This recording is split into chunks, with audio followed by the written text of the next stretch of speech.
Good morning, everyone. My name is Maria Miller, President and CEO of the War Memorial. On behalf of our Board of Directors and our staff, I thank you for your presence here today for this important remembrance. I'd ask that you please stand as you're able for the presentation of the colors by the Navy Talent Acquisition Group Heartland.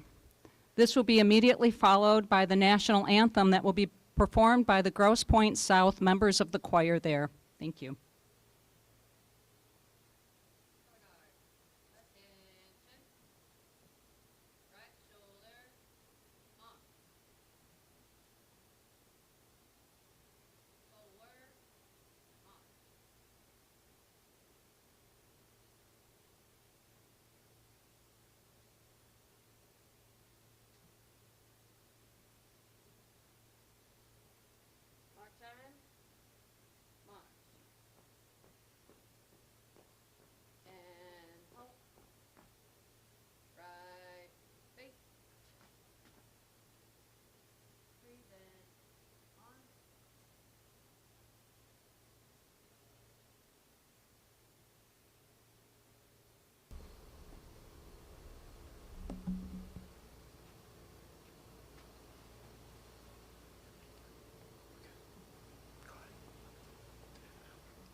Oh, say, can you see by the dawn's early light what so proudly we hailed at the twilight's last gleaming, whose broad stripes and bright stars through the perilous fight o'er the ramparts we watched were so gallantly streaming, and the rockets' red glare, the bombs bursting in air, gave proof through the night that our flag was still there.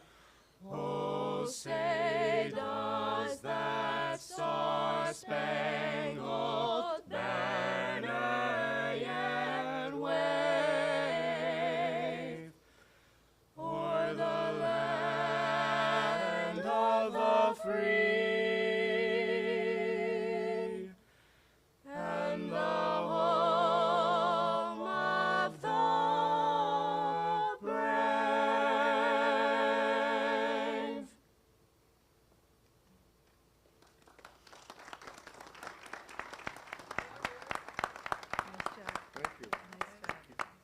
Thank you.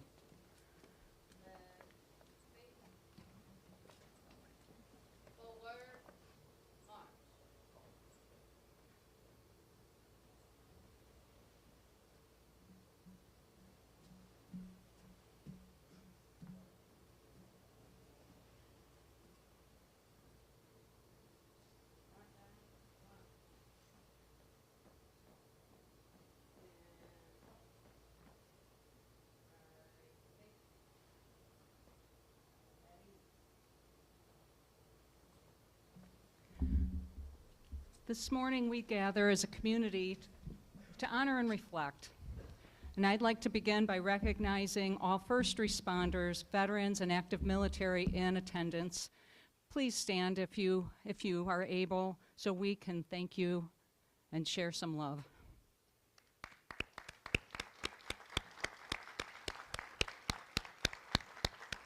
Thank you for all you do, and thank you for your service. 24 years ago, it's a day our nation will never forget, and it was a day very much like today. Weather-wise, it was beautiful, and it's hard to imagine the tragedy that was going on in New York at the time. I'm going to go a little off script, which is probably a frightening thing for me a little bit, but you know, I'm standing here facing Les Braves, Les Braves as it's pronounced, and it is the sister statue to the original that sits on Omaha Beach in Normandy. We were fortunate to have the artist who created that statue here a few years ago for the dedication.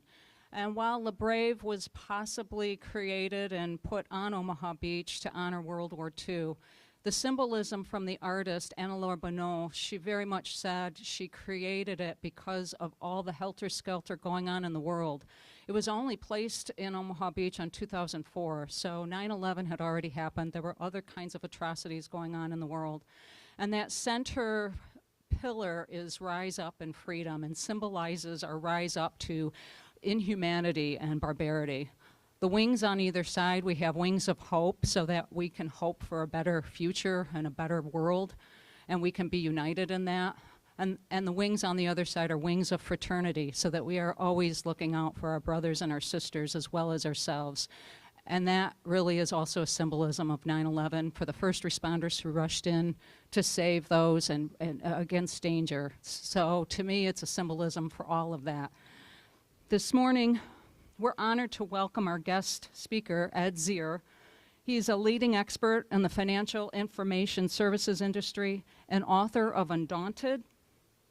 It's a really fantastic read.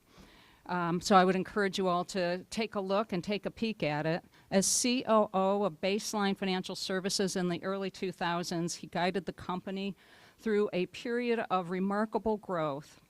And he also guided the company following the devastation of 9/11. He led the courageous efforts to rebuild after the loss of colleagues and, of course, the loss of offices in the World Trade Center. Undaunted is the story of that journey. It's a true account of bravery, grief, resilience, and leadership. It is both a business narrative and a deeply human one, showing how a company's culture shaped its people's response in the face of unimaginable adversity.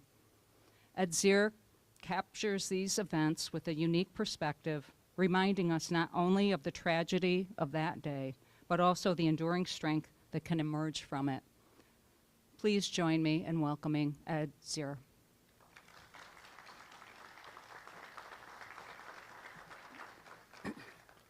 Thank you, Maria. Good morning, everyone. It is a sincere pleasure to be here. In 1905, while the beautiful structure behind me was being designed, the philosopher George Santayana stated, and I quote, "Those who cannot remember the past are condemned to repeat it," end quote. A rallying cry that mirrors that philosophy is the phrase, "never forget." It often refers to acts of mass violence, brutal wartime attacks, or prolonged horrors in the name of hate. The intent behind the phrase is not necessarily to seek retribution, but rather to inform future generations about potential warning signs to help prevent similar events from reoccurring.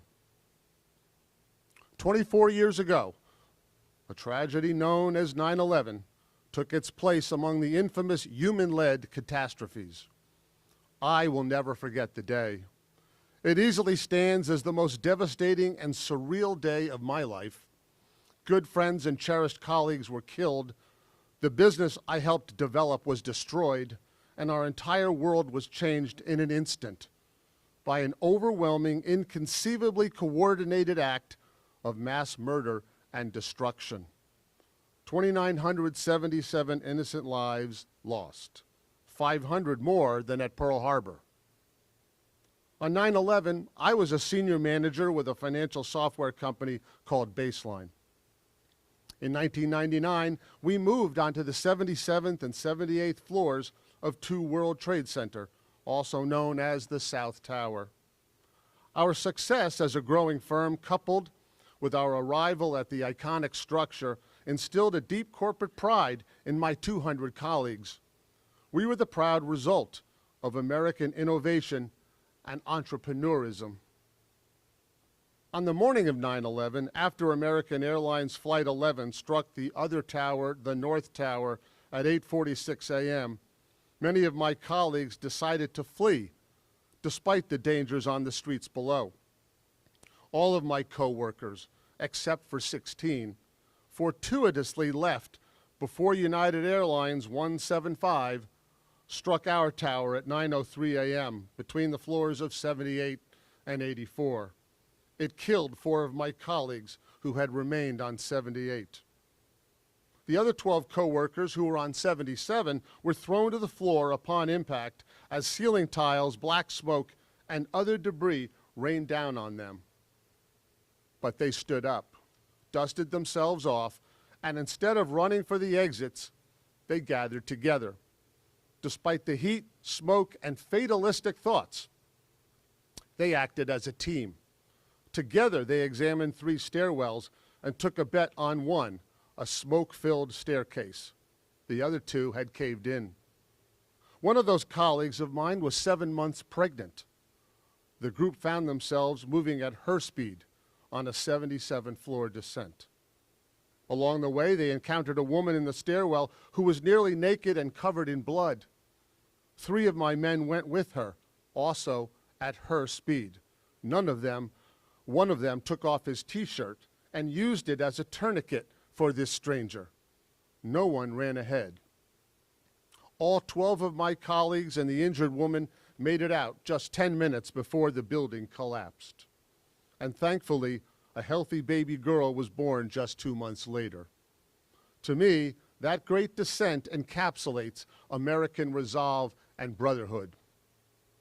To this day, I remain in awe that several in that group had the emotional bandwidth to meet me in Philadelphia the following morning at our software development office to chart a course forward. As it applies to my world, Al-Qaeda took the lives of 4 wonderful colleagues: Jill Moore Campbell, Ruth Lappin, Bob Levine, and Steve Weinberg. They were more than co-workers. They were individuals with families that loved them. They were people who had accomplished much, and they were looking forward to additional adventures ahead. They were also our good friends. And let us not forget the fine people of Alger Management. Founded by Grosse Pointe native and War Memorial supporter Fred Alger, they too were located in the World Trade Center. In fact, they were a good client of ours. Several of my associates had been to their offices high in the North Tower. Most tragically, they lost 35 employees that day, including Fred's brother, David. Arguably, the victims were simply in the wrong place at the wrong time, yet there were many stories of those who dodged harm that day. I stand before you today, perhaps due to a client moving a September 5th meeting in San Francisco to September 12th. I had subsequently rearranged my schedule to be in the air on the 11th and was not in the office. A colleague of mine who made that descent, Jonathan Weinberg, said it best, and I quote, "Seemingly insignificant decisions a person made that day determined whether they lived or died. It's still something that's a bit hard to fully come to terms with," end quote. Indeed. I have spent the better part of 24 years endeavoring to keep 9/11 alive in the minds of Americans. Through speeches and authoring a book, I have strived not to extend despair, but to ensure resolve and remembrance. My goals with my manuscript were to pay tribute to those who perished, to provide my colleagues with a written testament to their bravery and heroic resolve to rebuild, which they brilliantly did, and to offer a narrative about the human aspect of the day. Early books about 9/11 were focused on timelines and statistics. I wanted to demonstrate the human response to the day. How did 9/11 affect people and their families? What did individual journeys look like? I decided it was critical to share one group's story. The Baseline family will never forget our 4 friends. The Alger Management family will certainly never forget their 35 souls. And with hope, the entire world will never forget the suffering of that day in order to reject hatred while choosing reconciliation and peace. I want to thank Fred Alger, the staff and benefactors of the War Memorial for this magnificent monument to American patriotism and sacrifice. The War Memorial stands tall as a symbol of critical remembrance. It is a strong testament to that phrase, never forget. Thank you very much.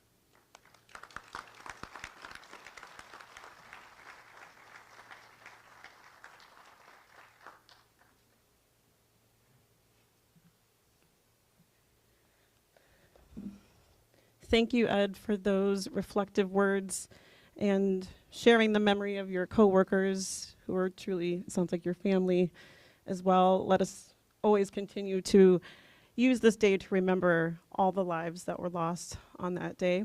My name is Leah Chellaby, and as a member of the staff here at the War Memorial, it is my honor and privilege to share this moment where we'll take some moments of silence to remember our Michigan brothers and sisters and family who lost their lives on that day.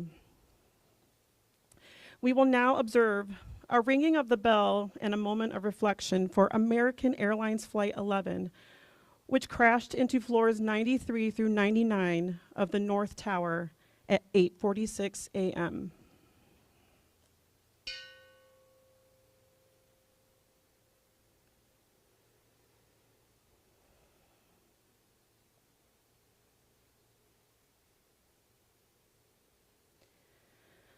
Let us take a solemn moment to memorialize individuals from Michigan who lost their lives on September 11th, 2001. I welcome War Memorial Board Treasurer Aaron Turk, who will read their names now.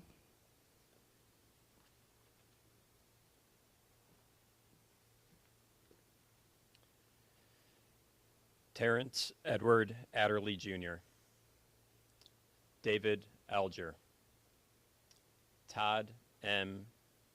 Beamer, Eric L. Bennett, Frank Joseph Doyle, Bradley V. Huern, Daria Lynn, Peter Edward Mardikian, Margaret Elaine Maddock,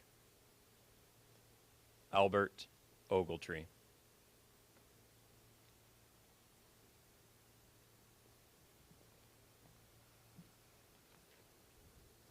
We now ring the bell and hold a moment of silence to commemorate the lives lost when United Airlines Flight 175 crashed into floors 77 through 85 of the South Tower at 9:03 a.m.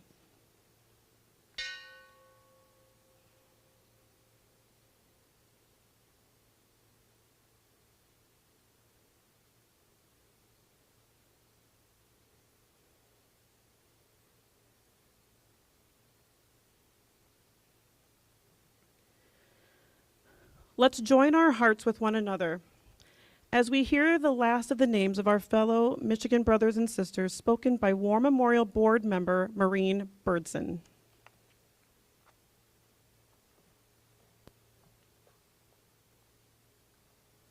Marcia D. Ratchford, Joshua Allen Rosenthal, Brock John Safronoff. Brock Joel Safronoff. Brian John Terenzi. Lisa Marie Terry. Eric Raymond Thorpe. Meredith Lynn Whalen. Marvin Roger Woods. Sandra Lee Wright.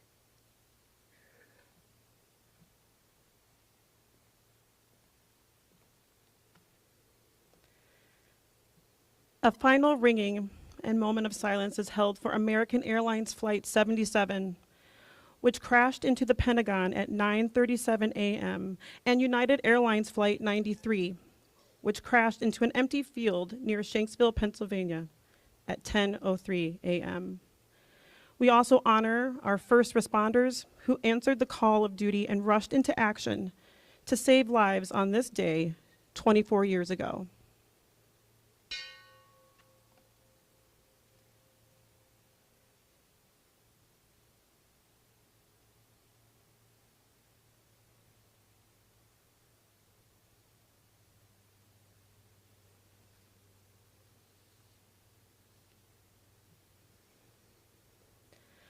I now welcome Father Drew Van Keulen from Christ Church Grosse Pointe, who will provide words of inspiration and reflection as we continue to hope for brighter days ahead.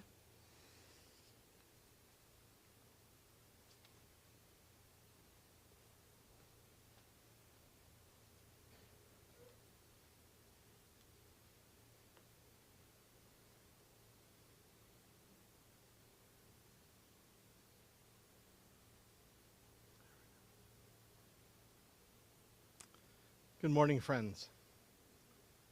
Today is, as we all know, a profound day in our life as an American people. It is, of course, a day of somber remembrance as we recall to our hearts and minds the men and women who tragically lost their lives 24 years ago in New York City, in Arlington, Virginia, and in Shanksville, Pennsylvania. It is made more profound as we recall the valiant firefighters, first responders, and recovery workers who have faced not only the harrowing images of that day, but the ravages of their bodies throughout these years. It is made more profound as well as we recall too the lives of survivors, mothers and fathers, brothers and sisters, husbands, wives, friends, co-workers, sons, daughters, for whom the events of 9/11 continue to impact them to this very day.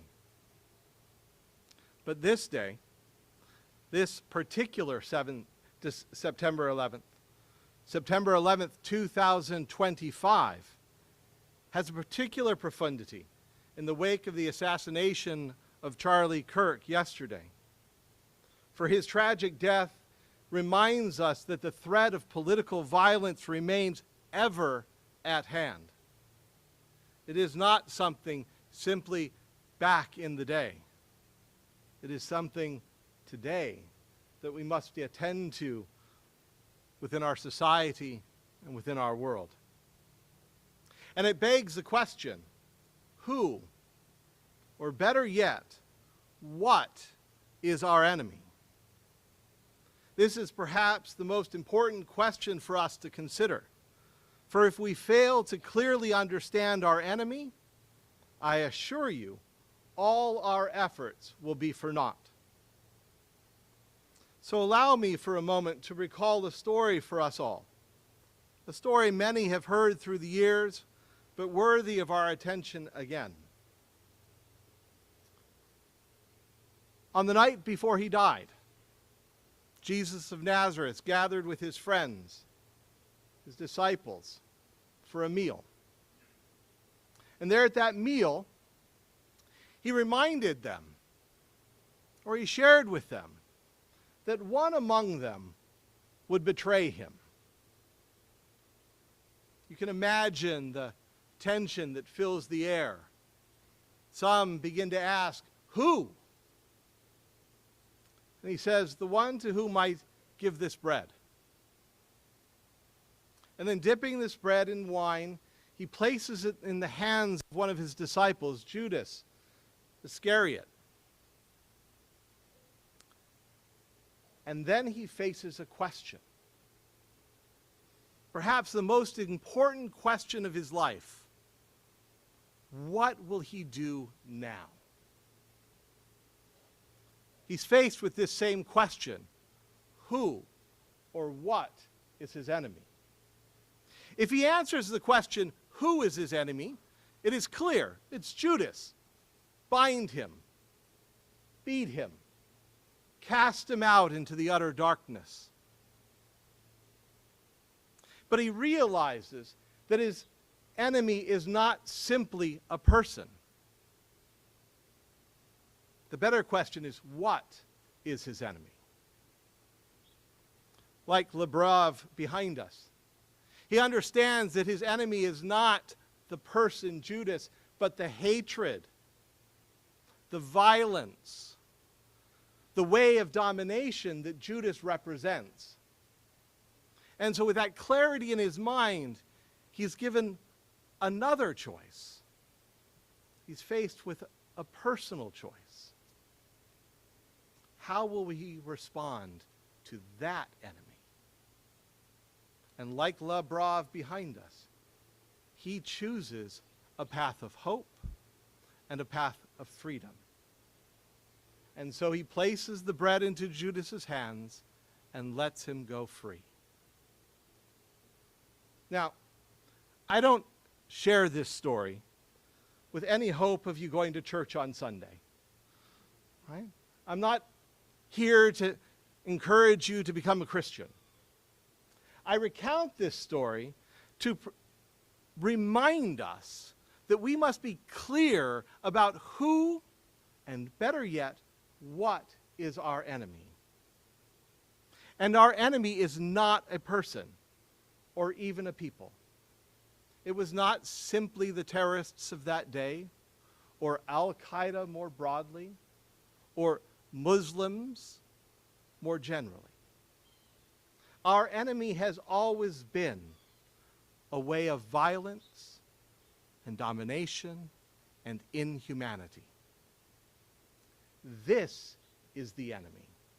This is the enemy that presented itself on September 11th, 2001. It is the enemy that presented itself on September 10th, 2025. It is the enemy that presents itself every day when someone chooses hatred, violence, and inhumanity.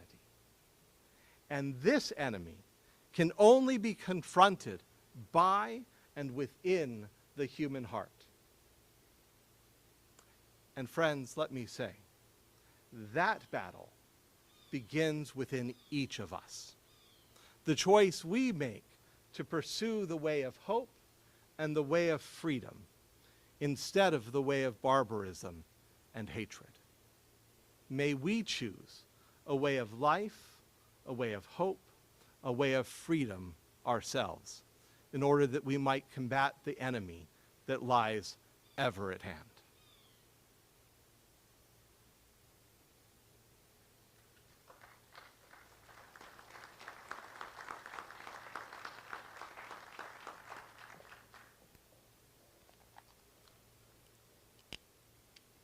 I ask that the Navy Talent Acquisition Group, Heartland, please retire the colors.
This concludes our remembrance service. Thank you for being with us here today. Please kindly join us in the community room inside for refreshments. Thank you.